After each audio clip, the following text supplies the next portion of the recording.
مینڈا اور مینڈی، بکرا اور بکری، گائے اور بیل، اونٹ اور اونٹنی، یہ تمام جانور ذبح کر سکتے ہیں۔ ان میں بکرا، بکری اور مینڈا اور مینڈی میں ایک حصہ ہوتا ہے صرف، یہ ایک جانور میں۔ گائے یا بیل کے اندر ایک جانور میں 7 حصے ہوتے ہیں، اور اونٹ اور اونٹنی کے اندر 10 حصے قربانی میں ہوں گے اور 7 حصے حج میں ہوں گے۔ یاد رکھیے، بہت سے لوگ ہوتے ہیں نہیں حدیث میں تو ہے کہ 7 حصے آپ نے حکم دیا، حج میں 7 اور یہاں عام اعتبار سے 10 حصے ہوں گے۔ یاد رکھیے، ٹھیک ہے۔ تو اب جانور کو آپ جب ذبح کریں گے تو ذبح کرنے کے بعد اس کی کھالیں جو ہوتا ہے اس کا کیا مصرف، ٹھیک۔ تو جانور کی کھالوں کا مصرف یاد رکھیے وہ یہ ہے کہ یا تو آپ سب سے پہلے اپنے استعمال میں کھال لا سکتے ہیں، اپنے استعمال میں بیچ نہیں سکتے، یاد رکھیے کھال۔ حدیث میں الفاظ آپ صلی اللہ علیہ وسلم کے تعلق سے آتا ہے آپ کے زمانے میں، جو مسند احمد کی روایت ہے، جو ہے آپ نے فرمایا کہ حرم کی قربانی اور دیگر قربانیوں گوشت نہ بیچو، مطلب قربانی گوشت بیچنا جائز نہیں ہے، گوشت نہ بیچو، اسے خود کھاؤ، غریبوں کو کھلاؤ اور کھالے بھی نہ بیچو۔ پھر فرمایا البتہ تم خود اس سے فائدہ اٹھا سکتے ہو۔ تو کھالوں کا مصرف یا تو آپ خود فائدہ اٹھائیے یا پھر آپ بیچ نہیں سکتے، کسی کو آپ صدقہ کر دیں۔ اس کے لیے صدقے کے لیے مدرسے ہو سکتے ہیں، اسی طرح جو مساجد ہو سکتے ہیں، اسی طرح جو ہے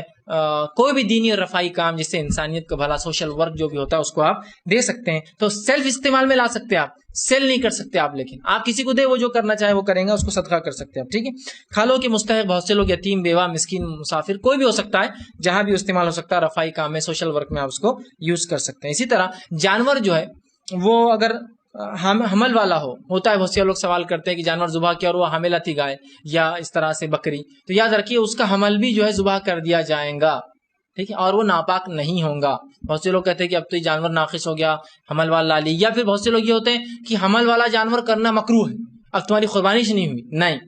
اب کون چیک کرے گا کون سی جانور جو حمل والا ہے، پتہ نہیں چل سکتا نا، انسانوں کو پتہ چل جائے، جانور ویسے ہی موٹے تازے ہوتے، بہت مشکل ہے، جب ان کا حمل بہت وضع مطلب پیدائش کے قریب ہوتا ہے تو پتہ چل سکتا ہے کہ یہ جانور حمل والا ہے، لیکن عام اعتبار سے سمجھ میں نہیں آتا، ان کے پیٹ بڑے ہی ہوتے ہیں، کیسے سمجھ میں آئیں گا کہ جانور حمل والا ہے؟ تو اس میں کوئی حرج نہیں ہے، آپ ایسا جانور جو ہے ذبح کر سکتے ہیں، اس لیے کہ ایسے جانور کی قربانی جائز ہے، اس میں کوئی قباحت یا کوئی برائی نہیں ہے۔ اسی طرح خصی والے جانور کی قربانی بھی جائز ہے، بہت سے لوگ اس کو مکروہ قرار دیتے ہیں، خصی جانور مکروہ ہے، اللہ رحم کرے، انہوں نے کہاں سے لایا کیا معلوم، یہ بات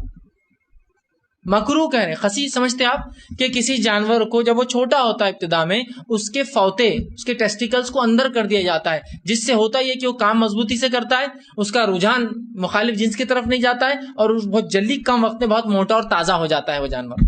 خصی کیا ہوا جانور، اس لیے جانوروں کو خصی کرتے ہیں، ٹھیک ہے۔ تو خصی کیا ہوا جانور بالکل جائز ہے، بلکہ خصی کیا ہوا جانور مستحب ہے۔ جو لوگ اس کو مکروہ کہتے ہیں نا، وہ ذرا